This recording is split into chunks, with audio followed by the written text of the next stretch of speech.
Hey YouTube family and friends, Rev Up Mustang Fanatic.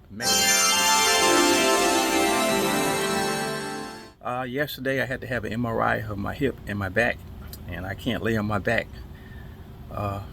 like that. So I was heavily medicated yesterday. I had to sleep all day yesterday, and I took medication this morning. Feeling a little better. Got my neighbors and my friend Ford F150. It's an FX4 four-wheel drive. We did the rear brakes on this before, so this vehicle was on its chassis. So here we are with the front brakes, and you can see the rotor here is all scarred up. There's no brake hardly left for that pad there. And what I'm gonna go ahead and already surmise is that we have a problem with the sliding pins. The master cylinder will go in because I use my screwdriver to push them in, so when I take the brake caliper off, I won't have problems getting the brakes off. So I'm super happy that that is not seized, and I guarantee you on the other side the brakes are going to be pretty decent, but this right side is bad. Looks like there's a new rotor on the driver's side, on the passenger side rather. So I'm sure the brakes will be all right, but when we do brakes, we do them in pairs. Since that rotor is in good shape, we're just going to get one rotor and not two. But anyway, these are 9/16 bolts, so we use our 9/16 wrench, and the little lock tab was spinning. You just put grip pliers on them, or any kind of pliers, and then you can spin the nut out. Same for the bottom. Then the caliper comes out. Then I got to take the caliper brackets off, and then we'll get this rotor off, and we'll put the new rotors in. So let me get to that point, and I'll tell you what size the caliper bolts are afterwards. Okay, as you can see, this is the outer pad. There's nothing left to it, metal on metal. And the inner pad, you can see where the cracking is right here, but it's still got some sort of brake pads left on it. But it's time for new brakes on this. So now we're going to get to the rotor. We'll be right back with you. So the caliper bolts right there that holds the caliper, holds the rotor in and holds the caliper on it, those are 13/16, and I had to use my big boy tools to get that out. And as my 3/4 breaker bar with a reducer to a 1/2-inch socket, and I did use an impact socket because I don't want to use a regular socket because them things are split on you. When you're working with heavy duty vehicles, you need heavy duty tools. So now we're going to grease the sliding pins. You guys know how I do that. I just push the boot down and take the pin out, take the old grease off, put the new grease on. These sliding pins, they're not frozen, to my surprise, which is good. It's just neglect on part of the owner on brakes, on failing to hear that rotor and letting it get that bad that we have to exchange it. So word to the wise, when you hear squealing in your brakes, the first sign of it, have it taken to a dealership or any place that work on cars and have the vehicle checked out. The earlier you find it, the more money you can save. I mean this from the heart. The minute you hear squealing, take it and have it inspected, and they'll let you know what you need to do from there. All right, let's get the new rotor on. These are free floating rotors, so it means once you take the caliper off, the rotors go on. But we're going to clean this up so that surface doesn't stick. Put some never seeds on it. We're going to put some never seeds on these bolts so they won't have any problems in the future. We're going to grease those up real good because this is an outside vehicle and he travels through dirt and mud and stuff, so we want to make sure we got it real nice and clean and all lubed up. So you guys seen in my other videos, I take a wire brush and I clean the inside of the clips where the brake hardware goes. So we got new brake hardware, and these tangs, they face outwards. So we got that cleaned up. I got this cleaned up. So now what I'm going to do is take the caliper down, and we're going to get my dual piston caliper, push the calipers in, and we're going to clean the inside of the calipers, and we're going to lubricate things on there also. Okay, let me catch you up to speed. I got the pistons back in its bore, and I use my double piston tool here. and this pushes the piston back in the board. This is a ratcheting type, and I got it from Harbor Freight. It's a dual piston retractor tool, so that works very well. And as you know well, I grinded this down with my wire wheel, cleaned up around here where the rotor's going to go on, and I'm going to take some never sees and just put a little bit of that here, here, and here, and around the lip of here, so the rotor doesn't get welded on there next time it needs to have rotors changed. And I greased the inside of the pistons, not the rubber, but the metal rings that come out against the pads, and I put some brake grease around that as well. And I took my wire brush, brushed all the dirt from inside the caliper. So we're gonna take that rotor out. We got to spray brake clean on it, get the shipping grease off of it so it doesn't rust. And we're going to install that, like I said, on these caliper bolts. We're going to put some never sees on there and never sees on that one. And then we got Loctite that we're going to put on these caps here so they don't back off. So that's what we are here. And again, I lubed the brake hardware, and I took the sliding pins out, took the old grease off, put them on. You want to make sure that they got proper clearance. They squeeze in and out, gives you no problem at all. And you want to do a really good job with vehicles that any vehicle, in my opinion, I do, especially if they're outdoor vehicles. They're not garage. They're driven in the rain, sleet, slush, snow, year-round punishment. You want to lube up all this grease, brake parts that use grease. You want to lube it up as much as possible so those brakes can slide on those sliding pins, and get the brakes working good. That way they'll be lasting a long time, and you won't have this stuff going on here.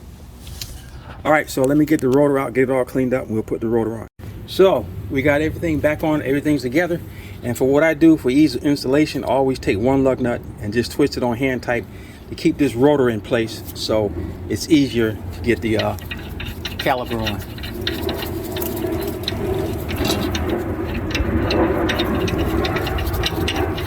So now we're going to put the wheel on this side, and the other side is just doing the brake pads. The rotor is good on that, so that side will go by pretty fast.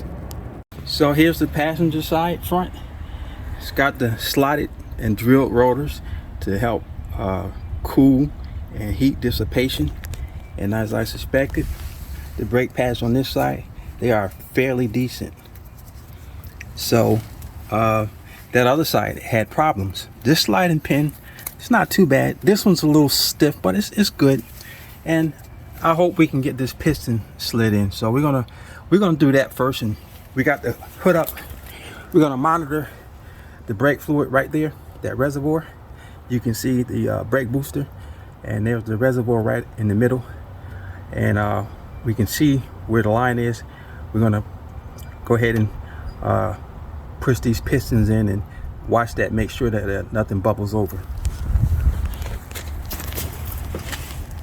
So with this dual piston design, this acts as a brake pad, so you don't need to put brake pads in there, and then you just twist and ratchet style until those pistons go back into the bore. What I suspect on most passenger vehicles, I torque the cars to between 105 foot-pounds.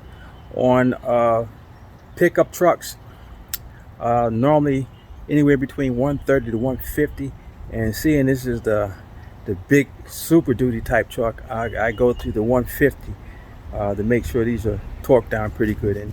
And here's the torque wrench, and all you do is just twist this over, and then you twist this to where it gets up to 150 foot-pounds, which is right about there. And when the thing clicks, you got it nice and tight. So thanks for watching. Hope you like and subscribe. We'll have plenty more videos as my health allows it. I'm struggling every day to do what I do with the medication. This is just it for today. I'm going to take a shower, get my meds. I got to take a nap and get off my feet, let some of the swelling go down. Just shows, hey, you're disabled, but you do what you can do still. I got to keep moving. This arthritis is really in my right hip. It's pretty bad osteoarthritis. I got hip dysplasia, so I gotta move as much as I can and not sit still, or else that arthritis will really take over. But God bless you guys. Thank you for watching. Like and subscribe. Rev It Up Mustang Fanatic Mechanic Edition.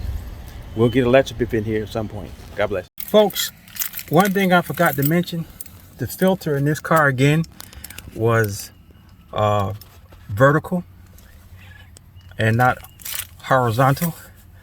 So when the filter is horizontal, it's this way. Vertical, standing straight up. So vertical or horizontal is sideways. So you can't put oil in it because it leaks out. But you put oil around the O-ring, and then what you do when you get in the vehicle, you turn the vehicle to the on position.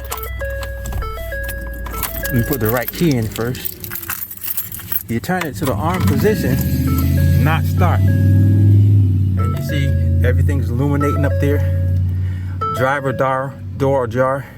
So that primes the oil, gets the oil going into that filter. So I'll cycle that a couple of times and let that happen. And you see your needles up here kind of move. And you got to get this oil going to that filter. And that's how you prime that filter.